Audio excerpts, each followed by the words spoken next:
Olá, assombrados! Eu sou a Ana Paula e vou contar vários relatos para vocês nesta coletânea de relatos de hoje. E aí, tudo bem? Espero que esteja tudo bem. Não se esqueça de deixar o like neste vídeo e não se esqueça de fazer aquela visitinha à nossa loja virtual, a lojassombrada.com.br. Combinado? Então, beleza! E não se esqueça também que tem caixa assombrada do mês de outubro com o tema Saci para você lá na loja. Não deixe de adquirir a sua, tá bom? Bom, então bora lá começar essa coletânea de hoje e o primeiro relato, lembrando que todos os nomes estão trocados de todos os relatos, o primeiro relato de hoje é este daqui, Entidade no Elevador. E aí? É o moço que nos conta. Oi, Ana, juro que o que eu vou contar é 100% verídico e aconteceu comigo, fulano, e com meu amigo Carlos. O nome já tá trocado, mas eu chamo de fulano, tá? Comigo e com meu amigo Carlos.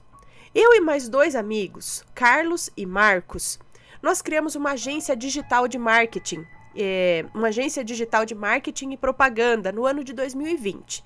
Estávamos todos ali animados para começar, mas precisávamos de um lugar para trabalhar e iniciar a nossa jornada como microempresários. Logo, alugamos uma pequena sala no segundo andar de um antigo prédio comercial. Localizado no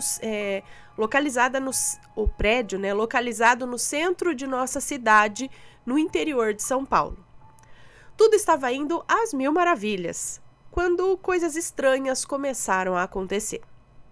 Um dia, chegamos de manhã, eu e Carlos. O Marcos tinha outro emprego, então ele aparecia pouco por lá. E tudo estava revirado. As cadeiras estavam tombadas, papéis no chão e uma caneta Bic partida ao meio, na frente da porta. Pensamos ser o nosso amigo Marcos que tinha feito isso para nos assustar, mas perguntamos para o porteiro e ele não tinha ido lá na noite anterior. Como não havia uma resposta lógica para aquilo, ficamos pensando que tínhamos deixado a janela aberta e o vento fez aquilo.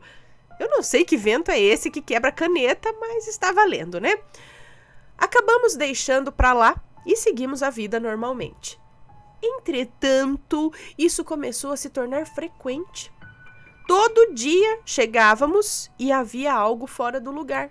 Copos quebrados, papéis revirados e cadeiras fora do lugar. Pensamos em várias hipóteses, mas nenhuma fazia sentido. O problema começou de verdade quando começamos a ter que ficar lá, trabalhando até tarde da noite, pois havia muito serviço para terminar. Nas primeiras noites nada aconteceu, mas ver vultos de canto de olho se tornou algo frequente, além de gemidos e risadas de crianças vindas do nada. Ai, só de lembrar já me gela a espinha. Uma noite, aproximadamente umas 10:30 da noite, após terminar os serviços, eu e Carlos resolvemos ir embora. Trancamos a porta da agência e fomos para o elevador. Apertamos o botão do térreo e o elevador começou a descer. Mas de repente as luzes começaram a piscar e a porta se abriu. Mas não era no térreo, era no primeiro andar. E algo entrou no elevador com a gente. Como assim? Era como se fosse uma fumaça preta, meio que um vulto. Eu não sei explicar direito, pois não tem explicação. Essa massa negra entrou no elevador. Eu lembro da sensação até hoje. Parece que a temperatura do elevador teve uma queda drástica, parecendo um frigorífico. Ficamos congelados de medo, quase borrei as calças. Eu queria gritar, mas nada saía. O Carlos agarrou no meu braço de medo e começou a rezar o Pai Nosso. Daí, num piscar de olhos, aquela coisa sumiu. A porta se fechou e chegamos ao térreo. Saímos correndo de dentro daquele elevador, pálidos e com as pernas bambas, e fomos direto falar com o porteiro para ver as imagens do elevador. Para nossa surpresa, nada aparecia. A única coisa que aparecia era nós dois, congelados de medo no canto do elevador, igual dois bocós. No outro dia, fomos direto arrumar um crucifixo, uma água benta, um sal grosso. Pegamos até alho. Se é bom contra vampiro, deve ser bom contra espírito também. Brincadeiras à parte, fizemos a reza de São Bento para afastar o mal, jogamos água benta e sal grosso pelo nosso andar inteiro e no elevador. Graças a Deus nada mais aconteceu. Eu acho que a água benta foi o que mais ajudou, pois o sal grosso, a faxineira varreu tudo. Levamos até bronca dela por sujar o chão. Nós ficamos lá, naquele prédio, até o início deste ano. Porém, saímos para poupar despesas e começamos a trabalhar nas nossas casas mesmo. Pelo que conseguimos coletar de informações sobre aquele prédio antigo, na construção do mesmo, um pedreiro caiu no fosso do elevador e acabou falecendo. Desde então, o prédio tem fama de amaldiçoado, pois nenhuma empresa consegue ficar muito tempo por lá. Tanto que é muito fácil conseguir alugar uma sala ali, pois a maioria das salas estão vazias. Mesmo acontecendo essas coisas, eu sinto falta de trabalhar lá.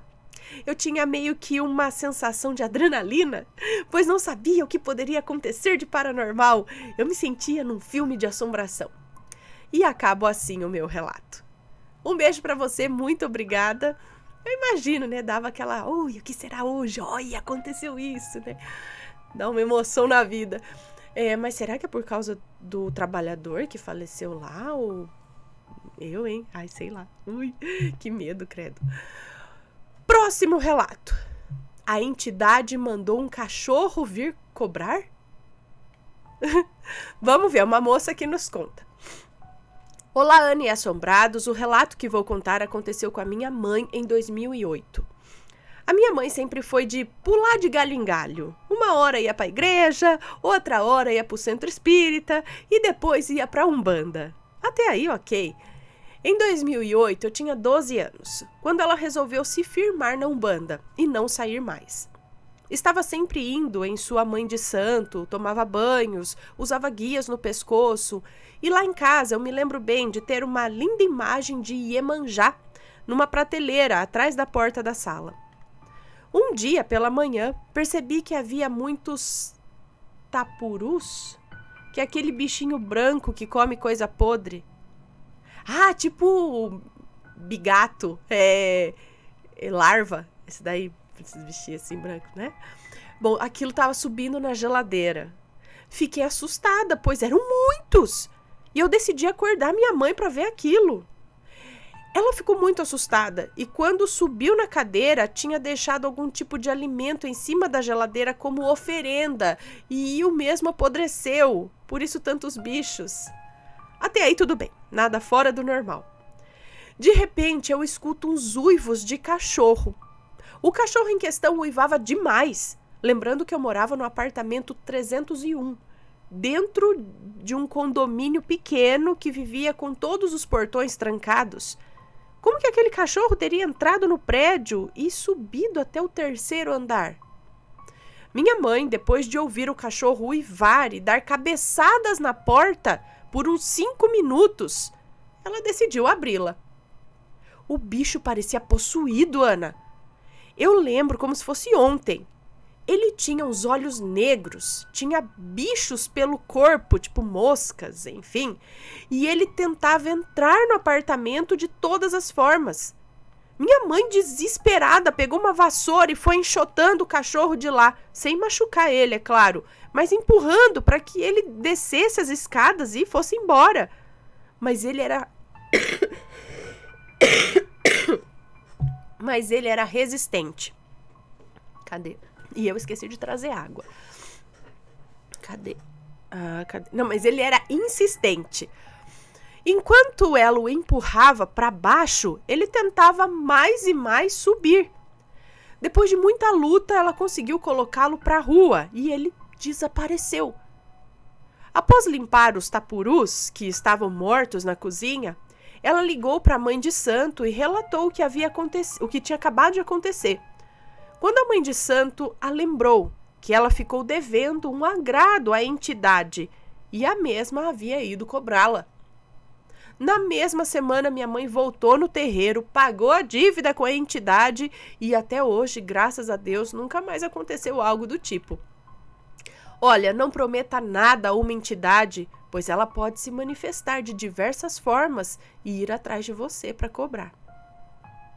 Ai, ai, ai, gente, até assim o cachorro apareceu na porta do apartamento, no 3º andar. daquele jeito, dando cabeçada na porta e uivando. E nenhum vizinho ali ouviu, ou se incomodou, ou saiu para ver aquilo? Será que era uma coisa que só elas estavam vendo? Era a entidade, tipo, entrou no corpo do cachorro, usou o cachorro? Gente, que assustador. Bom, próxima história.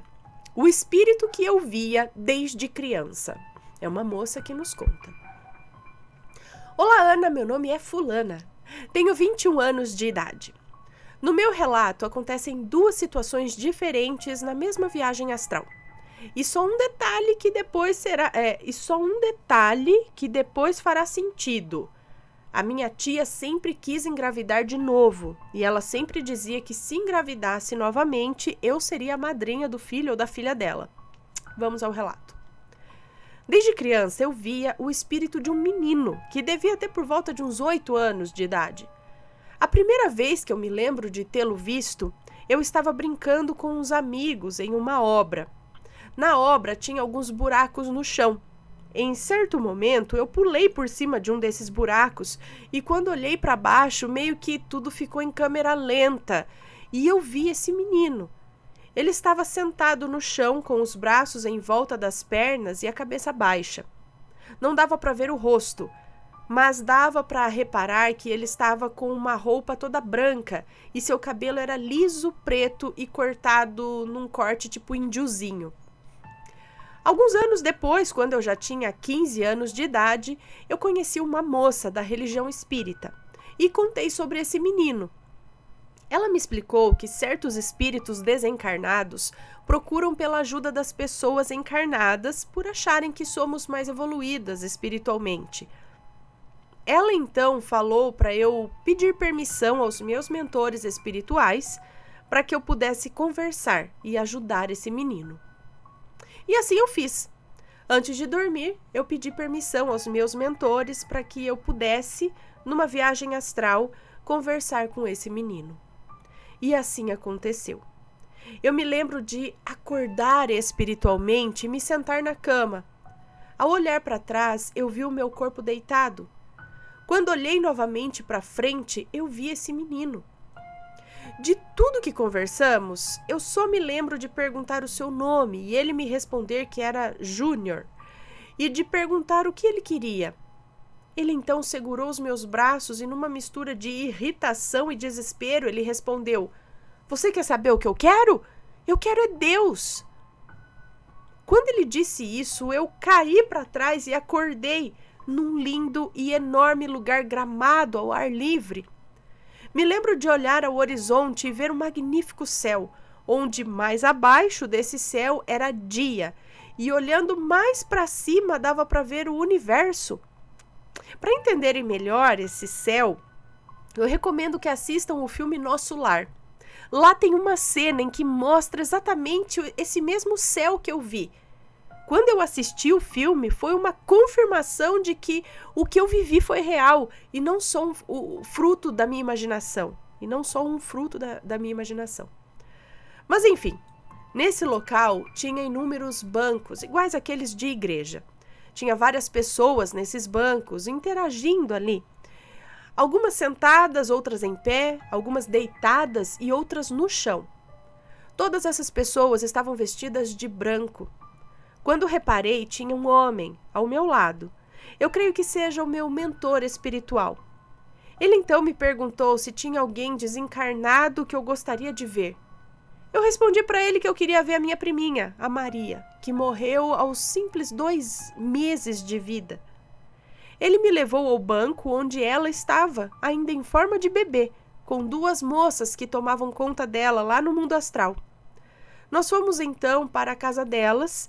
Nós conversamos por um tempo e eu me lembro delas falando que a minha prima era uma menina muito boazinha, mas que era uma pena que ela não iria ficar muito tempo com elas. Eu então perguntei se ela iria reencarnar. Ao perguntar, eu senti uma força me sugando e a imagem se afastando. Eu então acordei em corpo físico com o cheiro da minha prima e uma lágrima no olhar. Poucos dias depois, aquela minha tia, que eu disse no começo do relato, me ligou e perguntou se eu queria ser madrinha do bebê dela. Eu acredito que a minha filhada seja a reencarnação da minha prima, Maria. E sobre o Júnior, eu fiquei um bom tempo rezando por ele e nunca mais o vi. Olha só, então esse garotinho teria visto nela uma ajuda, estava precisando de uma ajuda, e nessa ida dela lá, ela viu a prima que possivelmente reencarnou agora, ou, né, que ela é madrinha. Que legal, bem interessante. Próximo relato. O homem da boate. É uma moça que nos conta. Olá, Ana, me chamo Fulana. A história que vou contar não é minha, mas sim do meu pai, o Beto. Vamos ao relato. O Beto tinha 25 anos de idade, era um espírito livre, era jovem e tinha um bom emprego. Vivia viajando pelo Brasil a trabalho no ramo de telecomunicação. Nessas viagens sempre arrumava namoradas que ficavam até o trabalho na cidade, até o trabalho na cidade acabar. Ah, entendi. Nisso, ele acabou chegando a trabalho em Minas Gerais. Logo foi se acomodar no hotel e conhecer a cidade. Como ele bebia e gostava da noite, passou a frequentar uma boate, e nessa boate uma mulher muito bonita e charmosa era a cantora. Então já viu, né? Entre idas e vindas a essa boate, os dois começaram a namorar. Mas o namoro não era algo duradouro.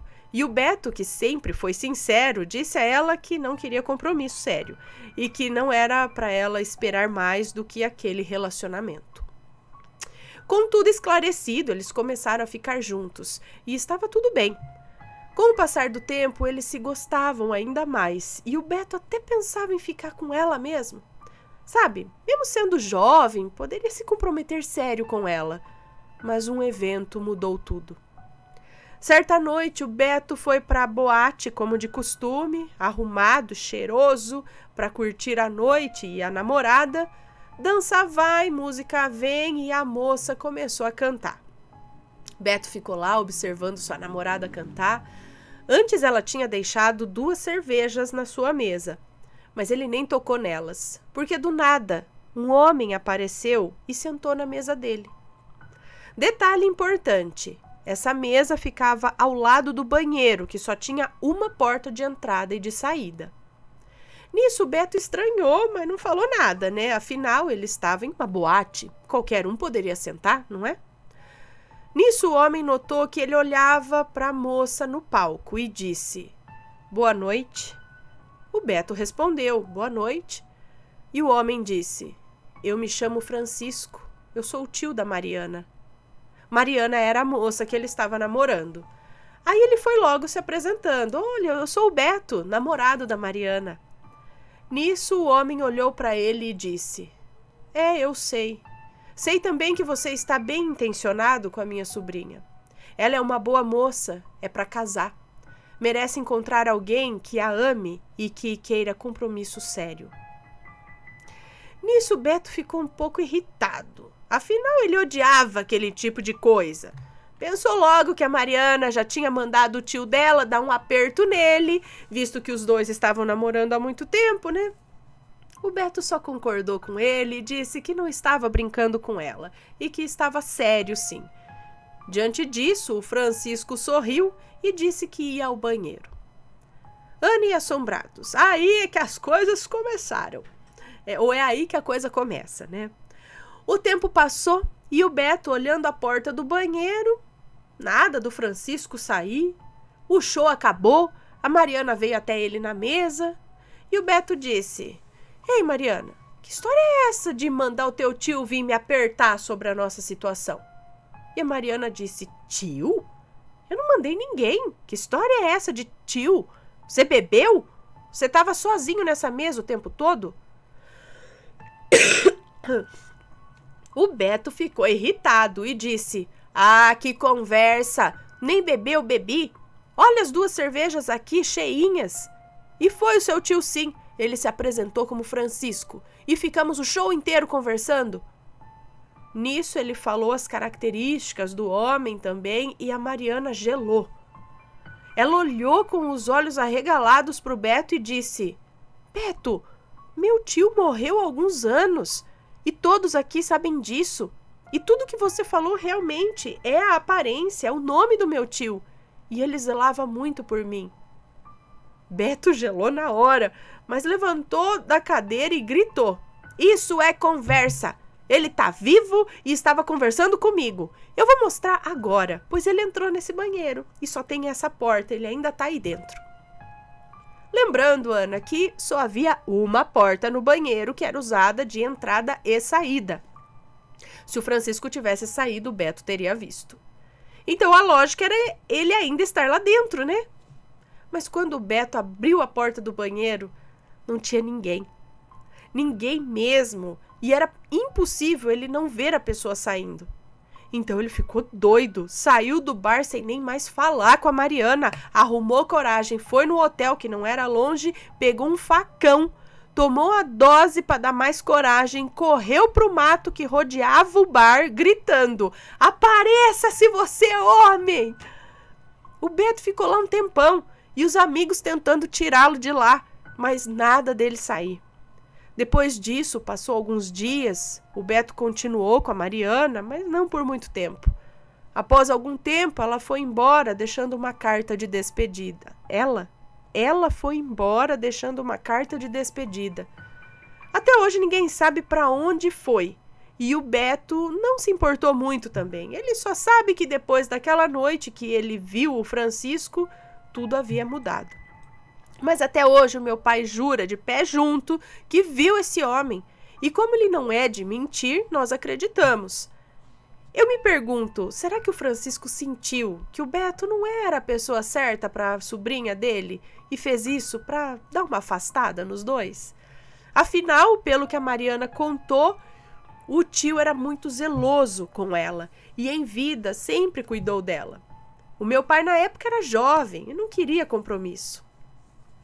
Ah, então vai ver que o tio realmente foi dar um alertinha, né? Só pra... Se você não tá com intenção assim de... Então deixa ela arranjar alguém que vá realmente cuidar e ficar com ela de forma séria, né? Acho que foi interessante, hein? Olha só que tal começar a acontecer isso, hein? Aí sim. Próximo relato, aviso de rasga-mortalha. É uma moça que nos conta. Rasga-mortalha é aquela coruja. Olá, Ana e assombrados, tudo bem com vocês? Pode me chamar de fulana. Quando eu tinha uns 16 anos, uma vizinha nossa, muito amiga da família, vou chamá-la aqui de Terezinha, teve complicações cardíacas. Terezinha era professora e tinha 7 filhos. Ela era muito trabalhadora, esforçada, pois criou os filhos sozinha. Eu lembro que, apesar de tudo, ela carregava um sorriso no rosto. Mas, às vezes, notamos um cansaço com um sorriso disfarçado. Eu não lembro se ela já sabia do grave problema que tinha de saúde, né? Porém, quando descobriu, foi informada que precisaria realizar uma cirurgia o mais rápido possível. Eu, naquela época, não me preocupei.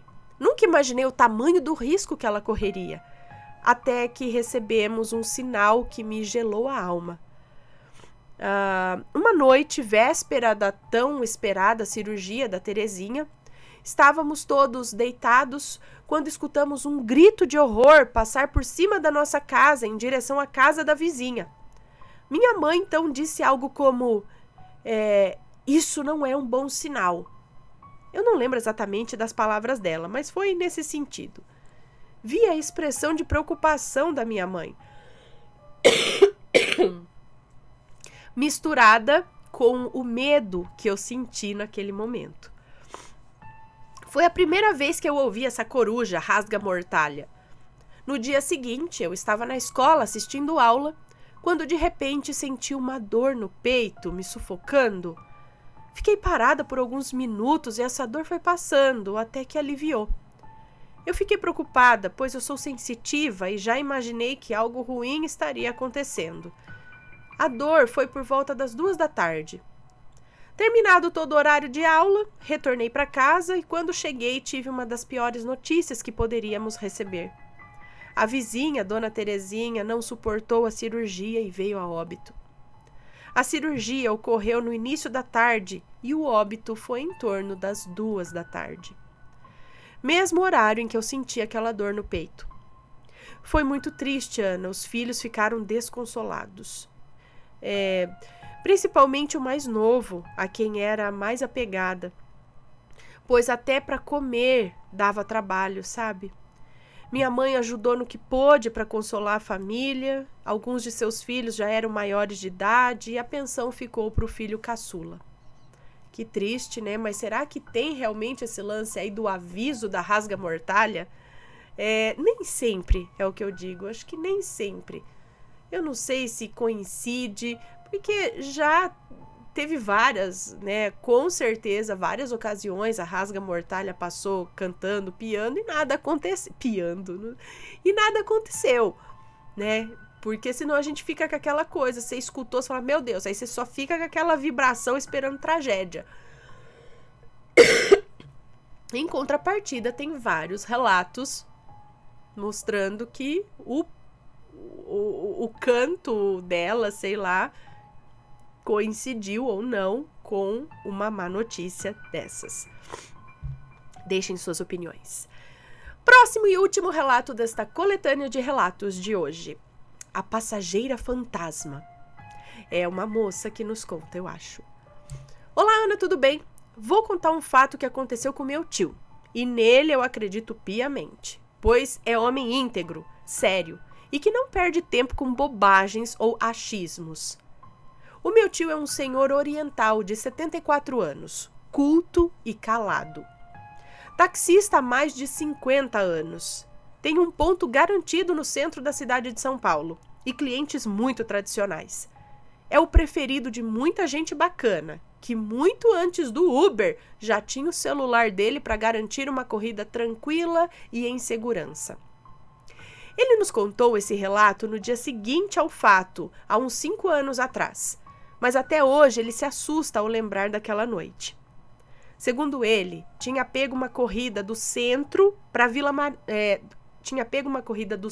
da cidade para a Vila Madalena, para levar um casal a uma casa noturna. A noite estava fria e caía uma garoa gelada lá fora. Ele parou e o casal desembarcou numa rua que era bem tranquila. Ao abaixar a cabeça para guardar o dinheiro da corrida, eis que do lado de sua janela apareceu uma moça e disse: Senhor, posso embarcar no táxi? Eu preciso ir a um lugar. Meu tio disse que levou o maior susto, pois não sabia de onde aquela moça tinha saído para aparecer assim junto à sua janela, sem que ele nem tivesse notado. Ficou um pouco desconfortável em recusar, pois ele já queria voltar para casa, mas aceitou a corrida. A moça embarcou depressa e ele, ligando o carro, perguntou para onde a moça desejava ir. Ela disse que queria ir próximo à Rua da Consolação. Imagina para onde ela vai, né? E indicaria o ponto de parada chegando lá. Ele concordou com a cabeça e começou a dirigir. No percurso, ele reparou que a moça, diferente dos outros passageiros, parecia não possuir celular, pois não mexia na bolsa e nunca olhava para fora da janela. Quando ele olhava no retrovisor, ela estava sempre olhando para ele. Ai, credo. O que lhe causava até arrepios. O carro também parecia ter ficado estranho. O rádio de repente ligou e começou a tocar uma música. Quando meu tio foi desligar, a moça disse: Essa é a minha música. O senhor pode deixar tocar, por favor? Meu tio achou estranho, mas deixou o rádio funcionando. Quando a música terminou, o rádio simplesmente desligou sozinho.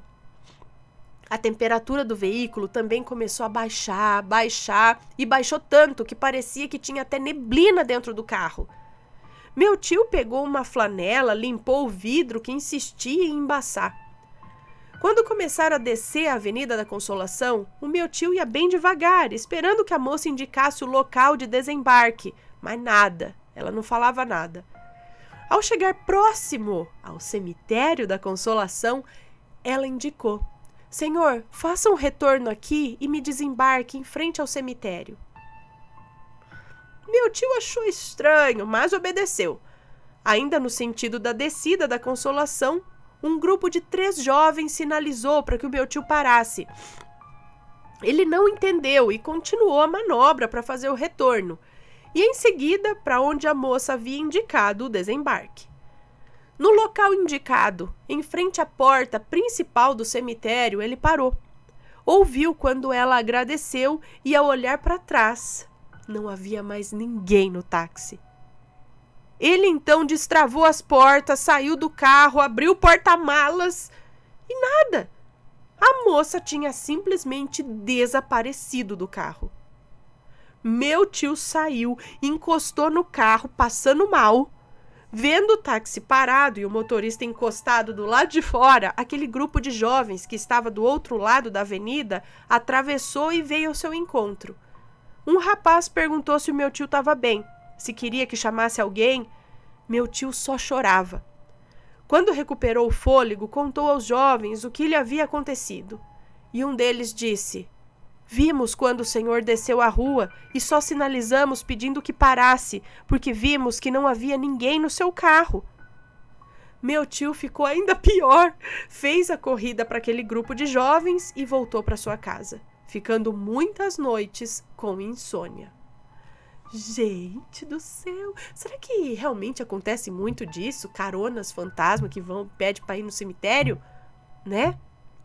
Não duvido não, vai saber. Se alguém aí já teve um episódio desse, se conhece alguma história, manda pra gente. Deixem também seus comentários, sempre com respeito, por favor. E espero que tenham gostado dos relatos desta coletânea de hoje, ok? Vamos ficando por aqui, um grande beijo pra vocês e a gente se vê no próximo relato. Fui!